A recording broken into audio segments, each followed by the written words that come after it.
วัสดีค่ะบีโมจิจาก Lollipop Crochet ค่ะวันนี้เรามาถักผ้าคลุมไหล่ลายหัวใจแบบนี้กันนะคะตอนที่ใช้ก็มีแค่ไหมพรม2สีกับเข็มโครเชต์เบอร์ 4/0 ค่ะก็เริ่มด้วยการทำปมไหมนะคะด้วยการเอาเข็มไว้ด้านหลังไหมพรมแล้วก็ตวัดเข็มขึ้นค่ะจากนั้นนะคะก็เกี่ยวไหมผ่านห่วงค่ะแล้วก็ถักโซ่นะคะ5โซ่ด้วยการเกี่ยวไหมผ่านห่วงโซ่ที่2โซ่ที่3โซ่ที่4โซ่ที่5ค่ะแล้วก็ถักลาย F หรือว่าลายพันหัวเข็ม1ครั้งลงในโซ่แรกนะคะด้วยการพันหัวเข็ม1ครั้งแล้วก็แทงเข็มลงในโซ่แรกค่ะจากนั้นก็เกี่ยวไหมดึงขึ้นแล้วก็เกี่ยวไหมดึงผ่าน2ห่วงเกี่ยวไหมผ่านอีก2ห่วงค่ะก็จากนั้นก็จะถักโซ่4โซ่นะคะโซ่ที่2โซ่ที่3โซ่ที่4ค่ะแล้วก็ถัก F นะคะลงในหลักเดียวกับโซ่ค่ะซึ่งก็คือตรงกับตัว F ตัวนี้ก็แทงเข็มลงนะคะแล้วก็เกี่ยวไหมดึงขึ้นดึงผ่าน2ห่วงแล้วก็ผ่านอีก2ห่วงค่ะจากนั้นก็ถักโซ่1แล้วก็ข้าม1โซ่ค่ะแล้วก็ถัก F ลงในโซ่ถัดไปค่ะก็คือถ้าดูจากด้านนี้นะคะเราจะเห็นเส้นไหมอยู่ตรงนี้อันนี้คือโซ่ที่1ค่ะแล้วก็แทงลงในโซ่ที่2ก็ถัก F นะคะแล้วก็ถักโซ่1ค่ะถัก F ลงในหลักเดียวกันค่ะแถวที่3ก็ถักโซ่4นะคะแล้วก็กลับงานค่ะถัก F นะคะลงในหลักเดียวกับโซ่เริ่มต้นแถวด้วยการเกี่ยวไหมดึงขึ้นแล้วก็ดึงผ่านทีละ2ห่วงค่ะจากนั้นถักโซ่1แล้วก็ถัก F ลงใน F ถัดไป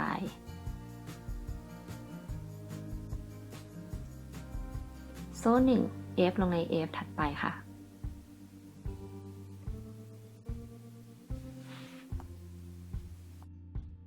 ถักโซ่1ค่ะแล้วก็ข้าม1โซ่นะคะถัก F ลงในโซ่ถัดไป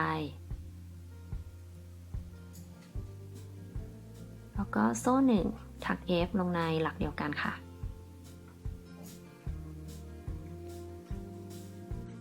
ก็คือตรงส่วนมุมนี้นะคะจะเหมือนกันหมดเลยคือเราจะถัก2 F ลงในหลักเดียวกันค่ะโดยมีโซ่1ขั้นแต่ตรงฝั่งนี้เรานับโซ่เริ่มต้นแถวเป็น F ด้วยจึงเป็น2 F ลงในหลักเดียวกันเหมือนกับฝั่งนี้ค่ะแถวที่4นะคะก็เริ่มด้วยการถักโซ่4ค่ะแล้วก็ F ลงในหลักเดียวกันค่ะก็โซ่1นะคะแล้วก็ F ลงใน F ถัดไปค่ะโซ่1 F ลงใน F ถัดไปแล้วก็จะถักหัวใจตรงตำแหน่งนี้นะคะด้วยการถักโซ่6โซ่ค่ะ2โซ่3 4 5 6แล้วก็ถักเลื่อนห่วงนะคะลงในโซ่ที่2จากเข็มค่ะก็คือแทงเข็มลงในโซ่นี้ค่ะเกี่ยวไหมแล้วก็ดึงผ่านทั้งหมดเลยจากนั้นก็จะถักเลื่อนห่วงในอีก3โซ่ค่ะ1เลื่อนห่วงตัวที่2แล้วก็ตัวที่3ค่ะจากนั้นเราก็จะถักอีกฝั่งหนึ่งของโซ่นะคะก็เอาไหมมาไว้อีกด้านหนึ่งนะคะแล้วเราก็จะถัก X ลงในโซ่ที่2ค่ะด้วยการแทงเข็มนะคะลงในกลางโซ่แล้วก็เกี่ยวไหมดึงขึ้นค่ะจากนั้นก็เกี่ยวไหมผ่าน2ห่วงก็จะได้ตัว X มาแล้วค่ะแล้วก็ถักทีนะคะลงในโซ่ถัดไปด้วยการพันหัวเข็ม1ครั้งแทงเข็มลงค่ะจากนั้นเกี่ยวไหมดึงขึ้นแล้วก็ดึงผ่าน3ห่วงทั้งหมดเลยค่ะโซ่สุดท้ายนะคะเราก็จะถักลาย F ลงไปค่ะแล้วก็เราจะถักลายพันหัวเข็ม2ครั้งจำนวน3ตัวลงไปนะคะนี่ตัวที่1ค่ะพันหัวเข็ม2ครั้งแทงลงเกี่ยวไหมดึงผ่านทีละ2ห่วงค่ะตัวที่2แล้วก็ตัวสุดท้ายเกี่ยวไหมผ่านทีละ2ห่วงค่ะจากนั้นก็ถักโซ่4ค่ะแล้วก็เลื่อนห่วงลงในช่องเดียวกันดึงเพื่อลดขนาดของเลื่อนห่วงค่ะแล้วก็ถักโซ่4จากนั้นก็ถักลายพันหัวเข็ม2ครั้งอีก3ตัวนะคะลงในหลักเดียวกัน ตัวที่2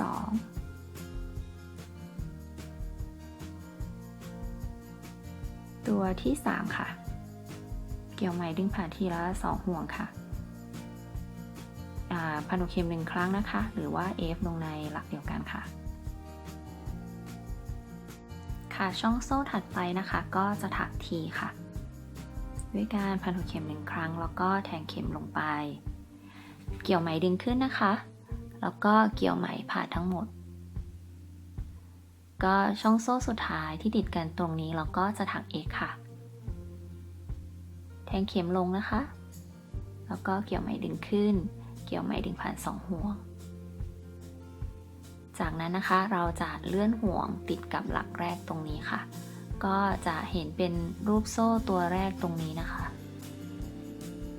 ก็เกี่ยวไหมดึงผ่านทั้งหมดแล้วเราก็ดึงเพื่อลดขนาดของเลื่อนห่วงค่ะจากนั้นนะคะตัวโซ่1ที่เหลืออยู่ตรงนี้ก็ด้วยการแทงเข็มนะคะลงไปใต้ไหมพรม2เส้นค่ะตรงนี้นะคะเราก็เกี่ยวไหมดึงขึ้นดึงผ่านทั้งหมดค่ะดึงไหมเพื่อลดขนาดของเลื่อนห่วงค่ะจากนั้นเราก็จะถัก F นะคะลงในช่องลงใน F ถัดไปค่ะ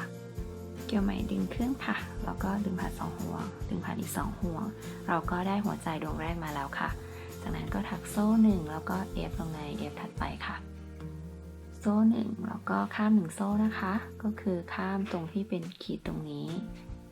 แล้วก็ถัก F ลงไปในช่องถัดไปค่ะเกี่ยวไหมดึงขึ้นแล้วก็ดึงผ่าน2ห่วงโซ่1นะคะแล้วก็ถักอีก1 F ลงในช่องโซ่เดียวกัน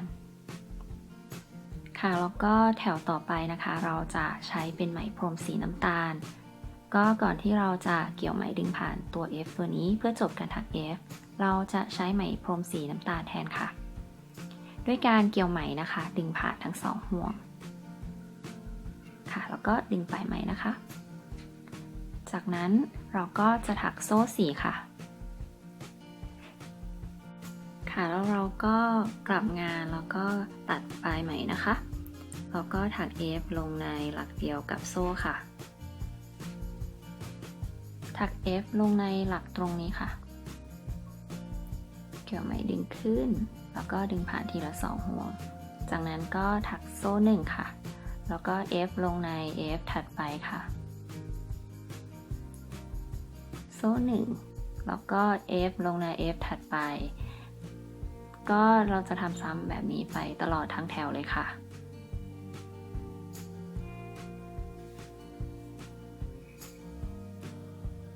ค่ะแล้วก็ F นะคะลงใน F ถัดไปค่ะแล้วเดี๋ยวเรามาดูแถวต่อไปกันค่ะค่ะก็มาถึงด้านหลังหัวใจนะคะในแถวที่6แล้วเราก็จะถักยึดหัวใจติดกับตัวฐานค่ะก็ด้วยการเอาเข็มออกนะคะแล้วก็มาแทงเข็มตรงด้านบนหัวใจตรงตำแหน่งนี้ค่ะด้วยการแทงเข็มนะคะใต้ห่วง2เส้นนี้แล้วก็ไปเกี่ยวห่วงค่ะจากนั้นดึงห่วงนะคะผ่านแล้วก็ถักโซ่ค่ะต่อด้วยเราถัก F นะคะลงใน F ถัดไปที่ใกล้กันค่ะค่ะแล้วก็ F นะคะหัวใจของเราก็จะติดกับตัวฐานแล้วค่ะแล้วก็โซ่1ค่ะ F ลงใน F ถัดไปโซ่1ค่ะ F ค่ะแพทก็จะเหมือนกันเลยคือถักโซ่1แล้วก็ F ลงใน F ของแถวที่แล้วพอมาถึงตรงส่วนมุมเราก็จะถัก F ลงไปโซ่1ค่ะแล้วก็ F ลงในหลักเดียวกันเพื่อให้ตัวของผ้าคลุมไหล่มันออกมาเป็นรูปสามเหลี่ยมค่ะค่ะแล้วเราก็จะทำสลับกันระหว่างสีน้ำตาลและสีเหลืองอย่างละ4แถวค่ะค่ะแล้วก็แถวที่7และ8เราก็จะถักโดยใช้ไหมพรมสีน้ำตาลค่ะ แล้วเดี๋ยวเรามาดูการถักแถวที่ 8 ในส่วนปลายแถวกันค่ะเหลือการถัก 2F ลงในโซ่เริ่มต้นแถวตรงนี้ค่ะก็ถักโซ่1ค่ะแล้วก็ถัก F ด้วยการข้าม1โซ่ค่ะแล้วก็ถัก F ลงไปโซ่1แล้วก็ F ลงในหลักเดียวกันค่ะแล้วก็เกี่ยวไหมดึงขึ้นนะคะผ่าน2ห่วงจากนั้นเราจะใช้ไหมสีเหลืองค่ะแล้วก็เกี่ยวไหมสีเหลืองผ่าน2ห่วงสุดท้ายบนเข็มค่ะดึงปลายไหมทั้ง2แล้วก็ถักโซ่4ค่ะโซ่ที่2 3และ4จากนั้นก็กลับงานค่ะก็ตัดไหมสีน้ำตาลนะคะ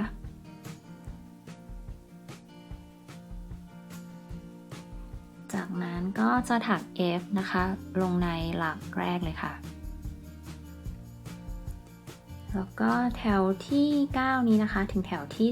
12เราก็จะใช้ไหมสีเหลืองค่ะการถักแพทเทิร์นเดียวกันเลยนะคะคือ F แล้วก็โซ่1แล้วเดี๋ยวเรามาดูการถักหัวใจอีกครั้งในแถวที่ 12กันค่ะแถวที่ 12นะคะก็จะถักโซ่4ค่ะถัก F นะคะลงในหลักแรก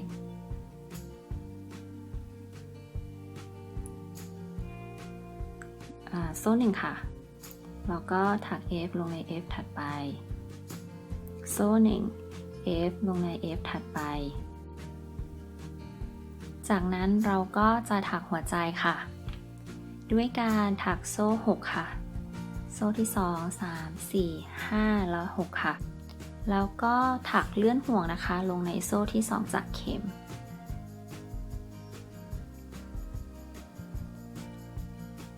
และถักเลื่อนห่วงอีก3ครั้งค่ะ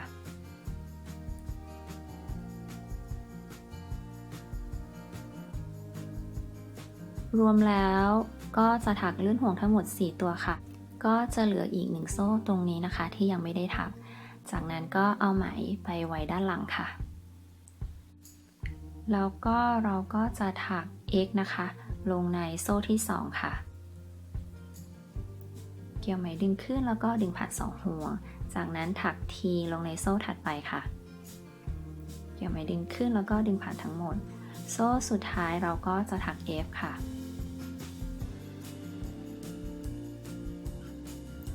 แล้วก็ถักพันหัวเข็ม2ครั้งจำนวน3ตัวลงในโซ่เดียวกันค่ะเกี่ยวไหมดึงขึ้นแล้วก็ดึงผ่านทีละ2ห่วงค่ะตัวที่1แล้ว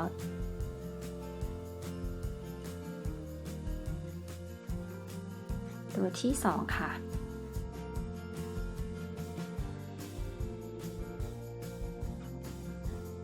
ก็จะได้ตัวที่3ค่ะ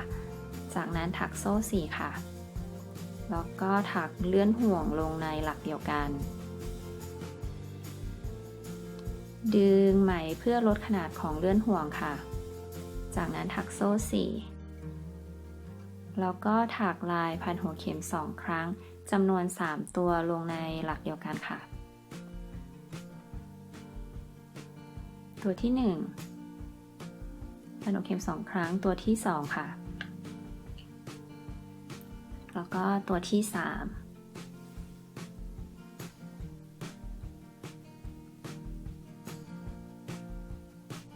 จากนั้นถักลายพันหัวเข็ม1ครั้งหรือลาย F ลงในช่องเดียวกันค่ะ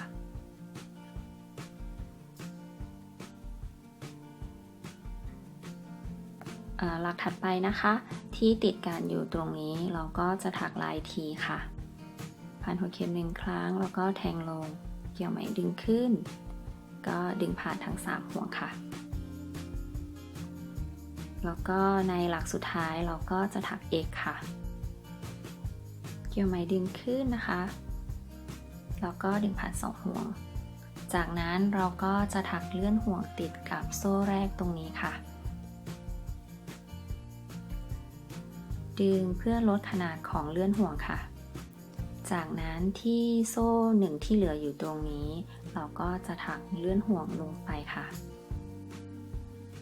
ด้วยการแทงเข็มใต้ไหม2เส้นตรงนี้นะคะ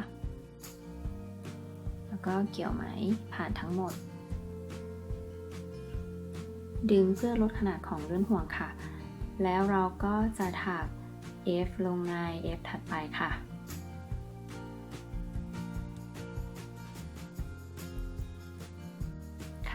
แล้วเราก็จะถักโซ่1ค่ะแล้วก็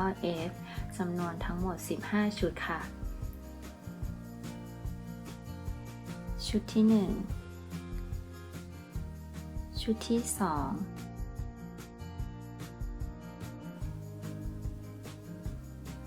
ชุดที่14แล้วก็ชุดที่15ค่ะตรงนี้นะคะเราก็จะถักหัวใจค่ะแล้วก็หลังจากถักหัวใจเสร็จแล้วนะคะก็เลื่อนห่วงลงในโซ่แรกที่เหลือไว้ค่ะ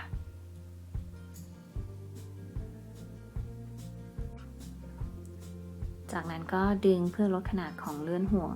แล้วก็ถัก F นะคะลงใน F ถัดไปค่ะโซ่1แล้วก็ F ลงใน F ถัดไปโซ่1ค่ะแล้วก็จะข้าม1โซ่นะคะก็คือแทงเข็มลงในหลักนี้แล้วก็ถัก F ค่ะ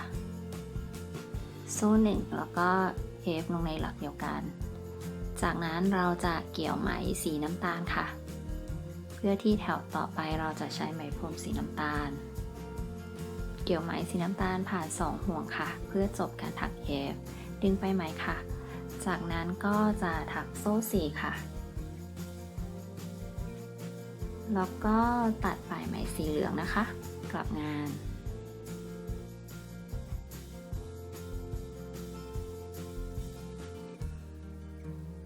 แล้วก็จะถักแถวที่13ถึง16นะคะด้วยไหมสีน้ำตาลค่ะแล้วเดี๋ยวเรามาดูวิธีการถักยึดหัวใจในแถวที่14อีกครั้งหนึ่งค่ะแล้วก็ตอนนี้บีก็ถักมาถึงแถวที่14แล้วค่ะก็มาดูวิธีการถักเชื่อมหัวใจกันนะคะด้วยการแทงเข็มไปที่ห่วง2ห่วงด้านหลังตรงนี้นะคะที่มุมของหัวใจด้านบนแล้วก็คล้องห่วงดึงเพื่อให้ห่วงเล็ดลงค่ะจากนั้นก็ดึงห่วงผ่านแล้วก็ถักโซ่ค่ะต่อด้วยถัก F นะคะลงใน F ถัดไปได้เลยแล้วเราก็จะถักแถวที่14ถึงแถวที่16ต่อไปด้วยไหมสีน้ำตาลนะคะ